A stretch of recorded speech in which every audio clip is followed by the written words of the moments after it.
Hello, I am Dr. Gladys B. West, 2021 inductee into the Space and Satellite Hall of Fame.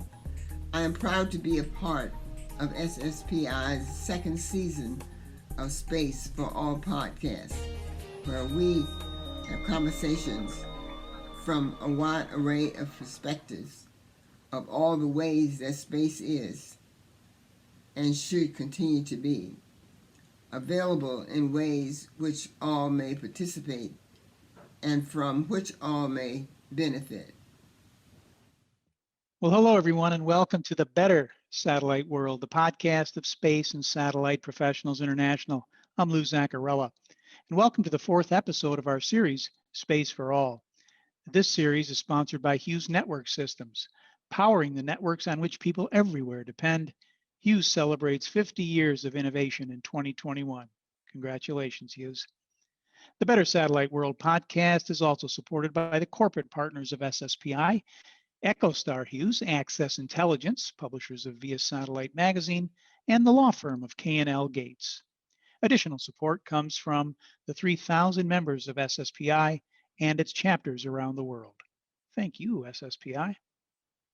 Well, in mid-February of this year, the government of Quebec announced that it will invest 400 million Canadian dollars in Telesat's light-speed low Earth orbit communications network, and MDA will produce the constellation's phased array antennas. The Lightspeed program will create 600 high-paying STEM jobs, leveraging Quebec's existing aerospace expertise and infrastructure, and allow the province to harness the significant economic growth from the burgeoning new space economy, according to the Telesat news release. In Brownsville, Texas, a little bit further south, earlier this month, the city, the 19th largest in Texas, announced that Space Channel Inc., a news and entertainment channel dedicated to space, will locate its new studio operations there, moving from Los Angeles to the Rio Grande Valley.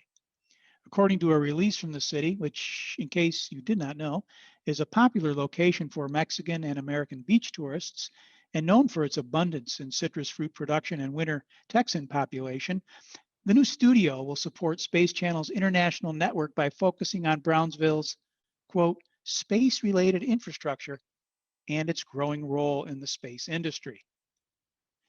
And in Tallinn, Estonia, a few days ago, that city of 411,000 announced that it will continue to support the incubation of space companies in its science park.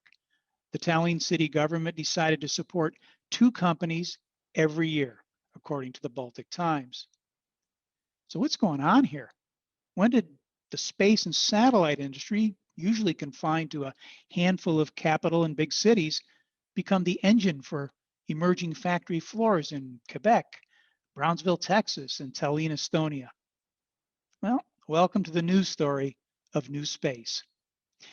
To help you sort it out and to understand why this is happening, we've invited Stephen Hampton, Manager of Government Affairs and Public Policy for Telesat, and Josh Mejia. Josh is the Executive Director of the Brownsville, Texas Community Improvement Corporation. Gentlemen, welcome to the Better Satellite World. Thanks so much for having me. Thank you so much. Did I get that information mostly right about your 2 cities and company? Yes, you did. Yeah, most definitely. Spot on. All right. Well, Stephen, I'm going to start with you. In February, as I'd mentioned, the government of the province of Quebec said that it would invest a significant amount of money for the new light-speed low Earth orbit communications network. 600 STEM jobs created, and probably many hundreds more in the ecosystem that will rise up around the program, as we're beginning to see. Can you kind of tell me why Telesat chose Quebec and how this all came about and what the expectations are for this partnership? Yeah, absolutely. Thanks, Lou. And thanks for having me on today to talk about this exciting announcement. Sure. And just for all the listeners, I would say Telesat is one of the world's most innovative satellite operators. Today, we provide connectivity and direct-to-home television services over geostationary satellites, but we're currently undertaking the most ambitious and innovative project in our 50-plus year history, which is a low Earth orbit satellite constellation known as Lightspeed that will consist of 298 really highly advanced satellites in a dual orbit, both over the poles and inclined, providing a truly fiber-like broadband experience to our customers. And as Lou mentioned at the beginning of the year, we announced a partnership with the government of Quebec, where we announced that we'll be setting up significant technical operations within the province, as well as having MDA manufacture the advanced phased array antennas. And I would say Quebec was a natural partner for us right off the bat. I think as you both would know well, we operate in a really highly competitive and dynamic industry, and we need world-class partners for a project this large. And MDA is located in Quebec, and they are world-class at what they do. So they were a natural partner right off the bat.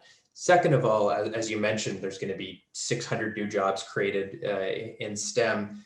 Quebec is a world leader in the aerospace and space and STEM sectors. They've put a lot of priority and emphasis on building and growing their ecosystem.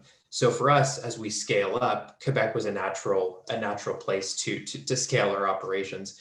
And finally, I would say the government of Quebec was a really great natural partner for us. The province is very focused on what the next generation of aerospace looks like, and the kind of high growth new space economy is a key role in that. And they've got a very strong vision to put Quebec at the forefront of this, and Telesat is very excited to play a key role in doing that. So yeah, I think it's a great explanation of that, and I don't think people realize, Stephen, the degree to which I've spent some time in Quebec City and Montreal and the province, and the degree to which it has games manufacturing and all kinds of creative industries around it. And our industry really is in many ways a creative industry. So I think even on that basis, it probably makes sense. Yeah. Where I've never been is to Brownsville, Texas, Josh. And I'm hoping at the end of this we get an invitation. But I've been, you guys have been working to attract space and satellite related businesses for a number of years. We've seen you show up at events. And can you take us through the rationale for Brownsville wanting to attract what was, until not that long ago, a reasonably niche industry? So I think we've received some validation from one of the largest players now in the private sector for space exploration, which is Space Technologies, or SpaceX, as it's commonly known. And that validation just really proved that our area was primed to continue fostering the growth of this specific industry, as well as all the other industries that continue to support space exploration. It hasn't been until the past couple of years that we've really accelerated our initiatives to be able to foster the right type of ecosystem that is conducive for not only these types of industries to be successful and continue to grow, but also promote entrepreneurship as well, because we understand that it is a growing industry, an industry that is still looking to seek financial justification for a lot of the investments that are being made. And we want to be able to house that type of activity. Not too long ago, I actually heard from a local stakeholder that during the initial space race, when NASA was looking at a place where they can launch the rockets, Brownsville, Texas was actually in the race to be able to compete for that site. Ultimately, all of that went to Florida. But now with our private spaceport here that's being developed by SpaceX, we could say that we may not have won the first race, but we did win the first race to that private spaceport. And that buzz that's being generated, I mean, it's bringing all sorts of individuals and ventures into the area. So it was just a perfect fit for us to continue building upon the environment that we have, so that it's inclusive, it's conducive to be able to play a large role in the future of commercial space.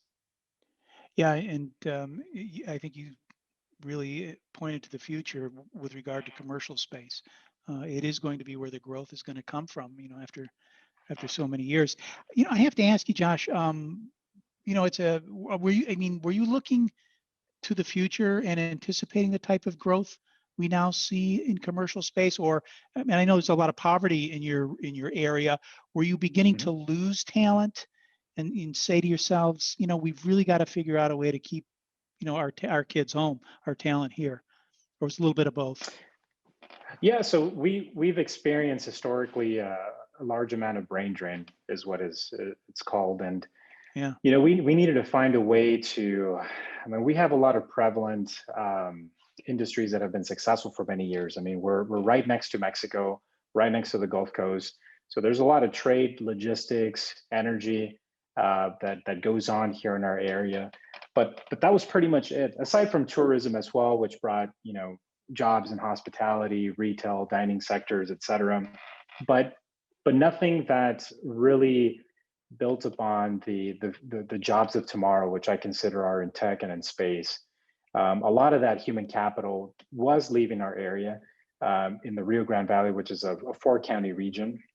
Mm-hmm. Brownsville, Texas, being the largest city in this region, and so we had a lot of foresight to really understand, what could we do to be able to retain some of that human capital that was leaving. And SpaceX was integral. I would say they were one of the first players. United Launch Alliance was another one, which is also in our area.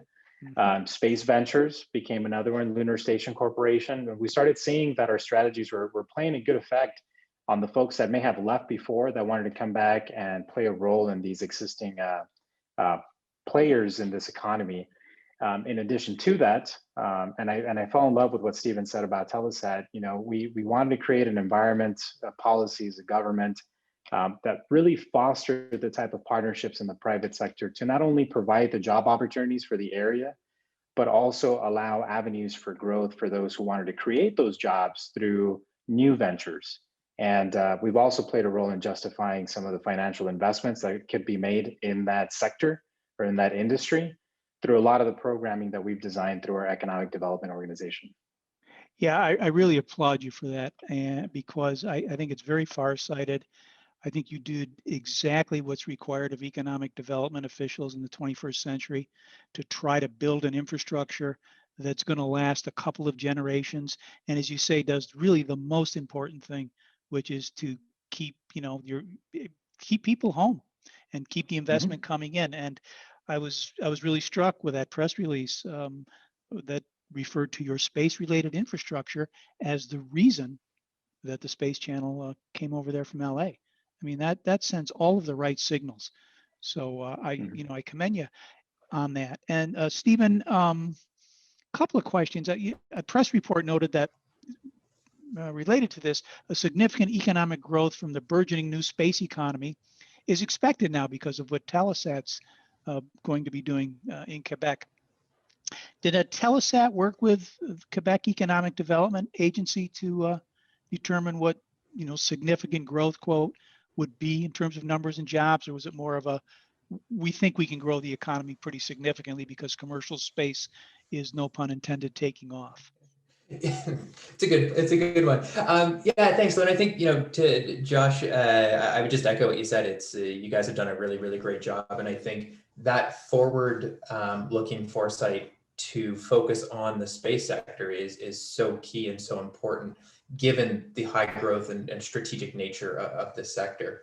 And I think, Lou, to answer your question about kind of the working with the government of Quebec, I would say the government of Quebec is, they've got some really, really great team members over there, and they know it, they're professional, they know what they're doing. And when they look at investing in a project, they do their homework. And we spent a lot of time with the government of Quebec walking through our project and the benefits that we can bring. And when we look at the amount that we're investing into the province, I think the number is about $1.8 billion Canadian from the Lightspeed project.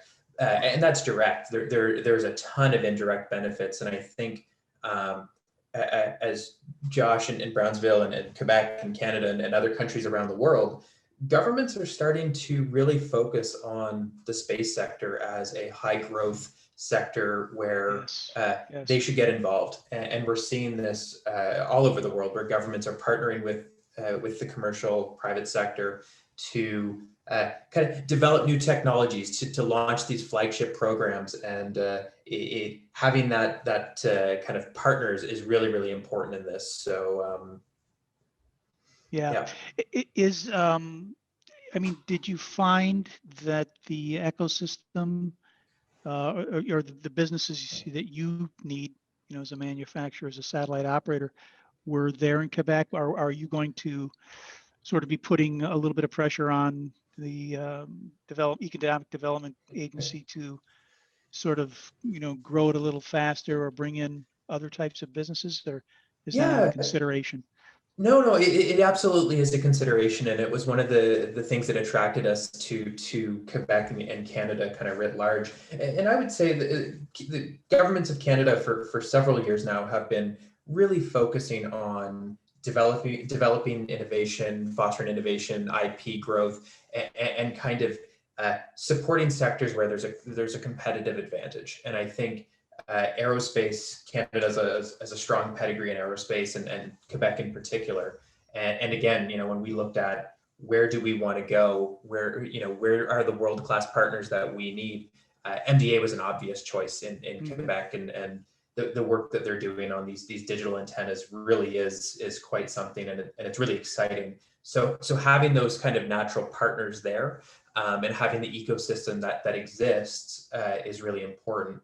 And then I'd just go back to and having the government of Quebec and then the government of Canada's kind of focus and vision on creating kind of a world-leading space sector. That's key and really helpful in all of this as well. Yeah, and you're right. The phased array antenna. We won't go into the technology here for our audience today, but it is a really significant game changer, and will continue to expand the abilities of our industry.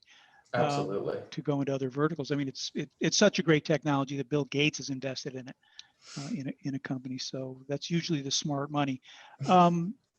Josh, similarly, what impact has the attraction of the industry had on Brownsville? Does the community now say, hey, we're kind of cool. This is a sexy business. We're gonna do some things around this. We've got a little bit more mojo now in terms of economic development. And secondly, do you measure gross domestic local product? Do you have a sense of what the industry is contributing to the economy? Well, there's definitely a substantial amount of impact that we've seen already, just from the activities revolving in the space industry here in our region, specifically Brownsville, Texas. Some of the stuff that we've also tried to amplify is to be able to increase the entrepreneurial activity that revolves around the same industry too. As an economic development organization, specifically for one that's in the state of Texas, we measure a lot of our growth through job creation and revenues that are coming into the city in the form of sales tax dollars.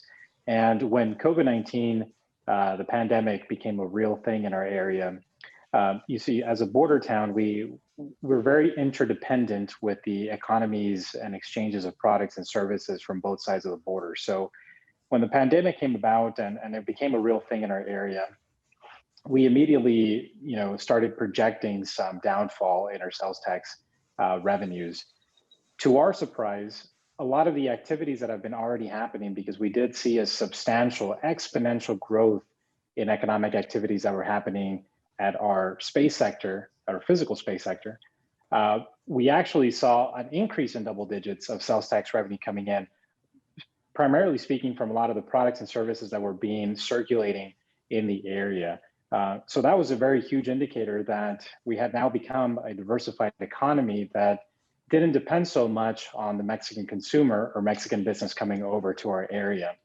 That, in addition to a lot of the manufacturing and entrepreneurial ventures that have been coming into play to be part of this industry, have also driven a lot of our resiliency factor when it comes to our local economy. So, and I think that's probably one of the main reasons why a lot of different communities throughout the US are really investing their time, energy, and resources into attracting some of the players of these industries. My huge advocacy is to be able to attract them, but also be able to foster from within, because we do have, important stakeholders such as a regional university that's part of our UT or University of Texas system, right, that has a phenomenal astrophysics program. And we know that a lot of the technologies, a lot of the ideas that come from there, could be further developed to continue fostering and enhancing our ecosystem. Yeah, that's a great point. You're referring to the University of Texas, Rio Grande Valley, correct? That's correct. Yeah, and you're right. I mean, that's another factory floor of the future. Um, are there active collaborations between your space and satellite sector and UT Rio Grande? There is, and we do have a Stargate facility that focuses on the tracking of satellites as well. That was actually built in proximity to SpaceX. We also have ongoing partnerships with ULA as well. A lot of the entrepreneurial incubation acceleration programming is done as well with a lot of the students in the astrophysics program. A lot of that, indirect effect is really what we're just, adding more fuel to the fire, because we know that that also attracts human capital from outside coming in. We've seen it, we've talked about it as well with engineers in both ULA and SpaceX that, they have their jobs, but they also want to continue working on their side projects. So they need places where they're able to foster that sort of activity. Yeah, and the industry is hungry for talent. I can tell you from my Oh, seat yes. here at SSPI, one of the things that we spend a lot of time on is trying to attract people into the industry. We have our Future Mhm. Leaders program. I mean, we work with the SEDS and a lot of youth organizations. It's a really big deal. And as the industry grows, you're going to need talent, right? Stephen, same question over to you. I mean, there are a lot of great universities throughout Canada. Is Telesat actively working with who's up there, Laval or any of those universities? Yeah, it's, and I'm so glad that you raised this, because this really is one of the most important things when we look at kind of the future of the space sector. And I think the partnership between the commercial private sector and universities is a really important thing. And I know at Telesat, we're really focused on this.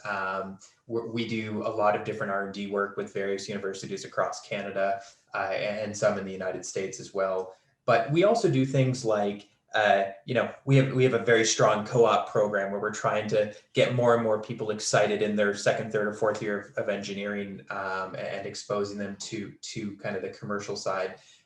We're doing a scholarship program that we announced about a month ago, where we're doing a scholarship for women in STEM, because this is a sector where we need more diversity in the talent that's graduating. So we're investing heavily there. And when we think kind of just writ large about strategic priorities for the company, fostering and kind of growing, securing that talent is at the top of the list. Yeah, absolutely is. What if I were to ask you guys what lessons have been learned that have been the most important ones when it comes to collaborating with universities, with local governments or national governments? I'm going to keep with you on this, Stephen. Canada seems to, I spend a lot of time in Canada. I'm very lucky. Canada seems to be a place where collaboration is very strong. I see it in a lot of different sectors. And so it seems to me that, you guys have been working that out for a long, long time. Is it true? And B, do you see it happening with the Telesat move into Quebec?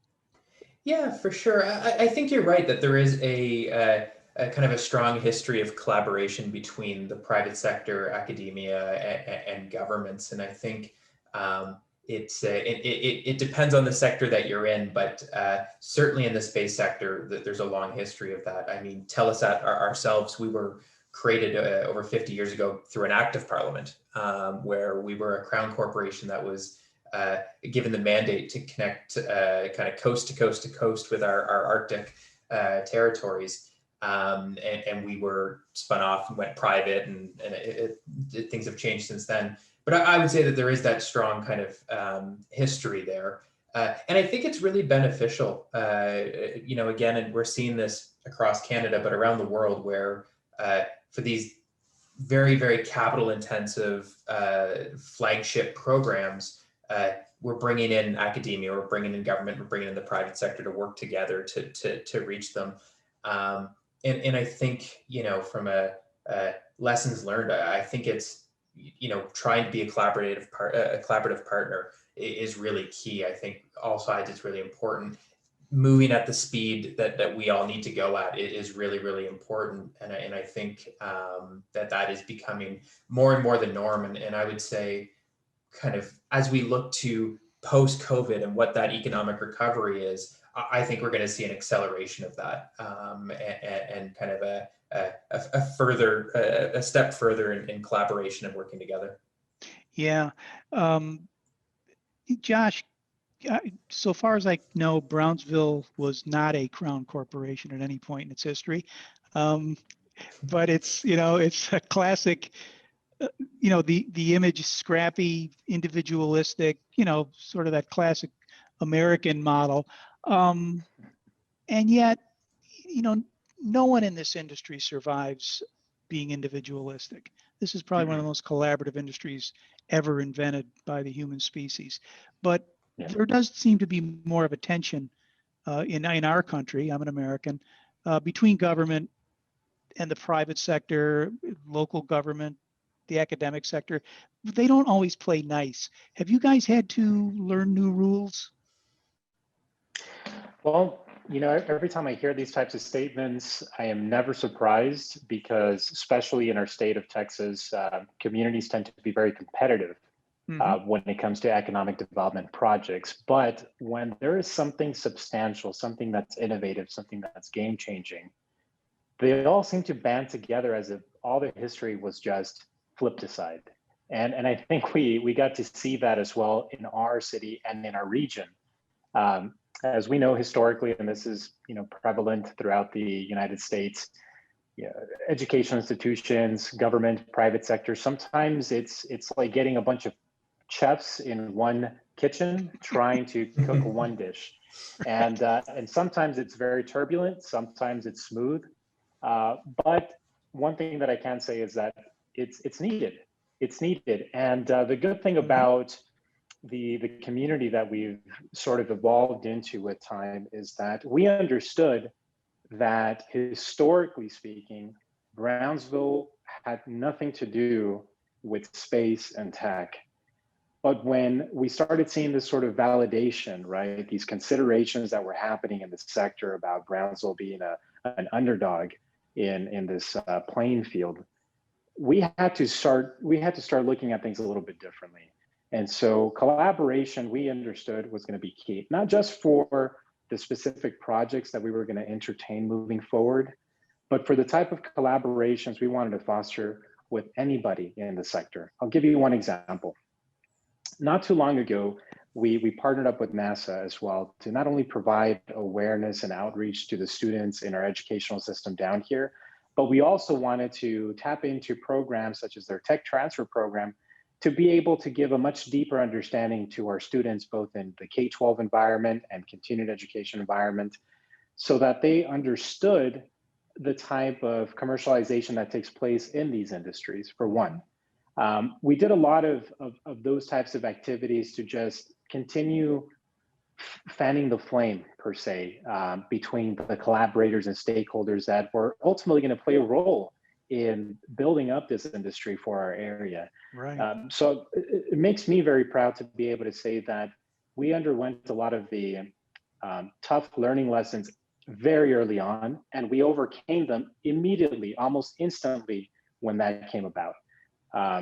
So we've sort of kind of set the example moving forward when it comes to the space industry in the state of Texas. The state recognizes that.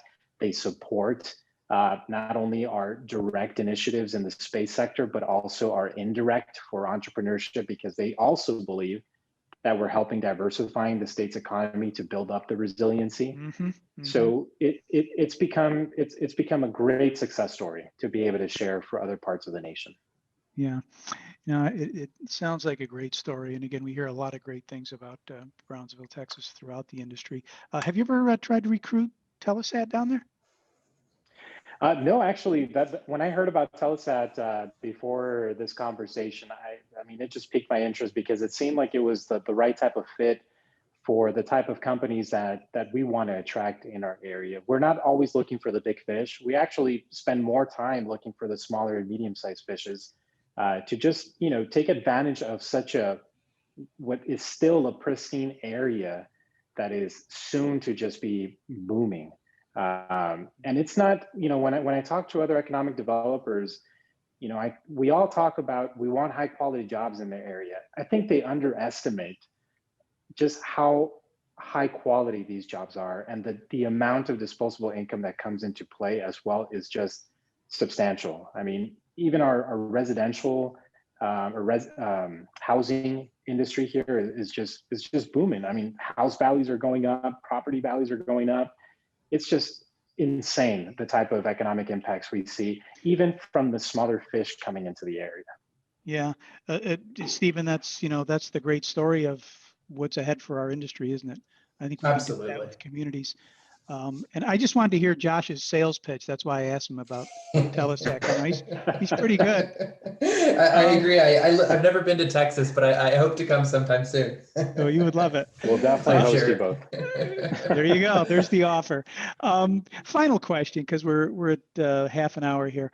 As you guys observe each other, because we're all in this same industry, Stephen, how do you look at what's gone on in Brownsville and what it says about our industry and the commercial space industry going forward? Yeah, absolutely. I mean, I think it's exciting. It's when I look at the space sector, what's happened over the last 24 months and what's to come, it really, really is exciting. And you can hear kind of the passion in Josh's voice when he talks about the excitement in Brownsville and the great work they've done there. And so I think for me, it's just this is such an exciting time to be in this industry. And when we think about the work that us, SpaceX, and a whole bunch of other companies are trying to do, it really is exciting and kind of getting to go to work every day and working towards bridging the digital divide and create these kind of ecosystems within different communities. It's exciting, and I think when we think about the new space economy and what's to come, that it really just boils down to it's exciting. Well, you guys are playing a role in it with the LEO fleets. It's interesting. I moderate a lot of panels, and everyone that I do that has, the ability to ask questions, I always ask the question about which LEO fleets are going to survive, and or which are the best, right? As well, invariably, Telesat always comes up at or near the top. Why is that? Why is a geostationary operator now in the LEO space, valued so highly? Why is everybody so confident? Yeah, it's a really great question. And I think there's a couple things I would point to. First and foremost, this industry is really hard. And we've been doing this for 50 years, and we've really grown from a small regional Canadian provider to a global satellite operator. And we know the industry, we know the markets, we know the customers really, really well. Secondly, I would say that Telesat's always prided ourselves on our engineering acumen and our engineering pedigree. And I like to joke that we're kind of a quintessential Canadian company. We're very good at what we do. We don't talk about it very much, but we're good at it. And I think having that deep technical background coupled with our extensive knowledge of the markets that we're looking to serve, I think it sets us up really well. The other two things I would say is just kind of in designing our constellation. We took our knowledge of the markets, we took the engineering expertise that we had, and we built a system for that. And finally, we've got strong support from our domestic governments, and I think that as SpaceX, OneWeb, everyone will attest, having that support is really key. So yeah, we feel good about where we are, and we're excited to come to market. Yeah, and all of that is true. Now, it's self-serving, but you also have a CEO who's a New Yorker, so we'll take a little credit for you. There you go. Okay. Josh, last observation to you. When you look at Telesat, one of the crown jewels really of our industry, and you look at what's happening in the economic development sphere with the Lightspeed project and so forth, what do you see? Do you have a view of that? Well, I think one of the strongest statements that I've been advocating amongst many of my peers in economic development, specifically through the International Economic Development Council, is that This is a rapidly growing industry with a lot of fast moving pieces. And I love something that Stephen mentioned previously that just brought back Mr. Casey from New York. I believe he's from New York. He's manages a venture capitalist firm in New York. And he tells a lot of his entrepreneurs that he mentors in this field that exactly what Stephen said. It's a very difficult industry, a lot of hard work, but you have to keep on pushing. Mm-hmm. And the added advice to that he's given us is we have to provide all the resources necessary and just essentially hand them over to these folks because they will get the job done. They will get the job done. So my statement that I keep on advocating for a lot of my peers is make it easy for them to succeed and continue to support them, and they will do the rest. And it's very evident with just the complexity of the projects, the catching up that governments have to do in most cases to be able to support and assist these ventures. And at the local level, it becomes even more important because you add so many different layers that economic development professionals play a role in, such as quality of life, education, et cetera. I mean, it just gets so complex, but it's so exciting at the same time. And Stephen's spot on. I mean, I've become extremely passionate. I've become extremely inspired by a lot of the stuff that we've been seeing. And we understand, at least here in Brownsville, that if there's success in space exploration, there is success here back on Earth. And it comes in a variety of ways, and we want to be able to support that. So my hat's off to our colleague here, that is Stephen, in all the efforts that he's been doing and spearheading. We send all our positive vibes from way down south in Brownsville, Texas, for all the success you guys are creating. And we're all in this together, regardless. It doesn't matter how far we are. We're all in this together, and we're making change happen, which is important. Yes, sir. Absolutely. We're making a better world, and that's what it's all about here. I think that's a good way to end it. Josh and Stephen, thank you so much, guys, for making the time for me today. Absolutely. Thanks so much for hosting us. Likewise. Well, that wraps up our conversation with Stephen Hampton and Josh Mejia. Thank you so much, guys, again. SSPI is the voice of the space and satellite professional, a professional whose work does make the world better every minute of the day.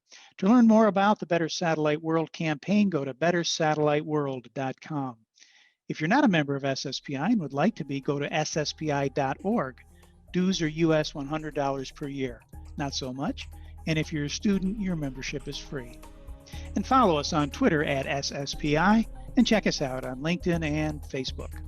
For Space and Satellite Professionals International and our producer, Ana Gomez, I'm Lou Zaccarella. Let's make it a better satellite world. Take care, everybody.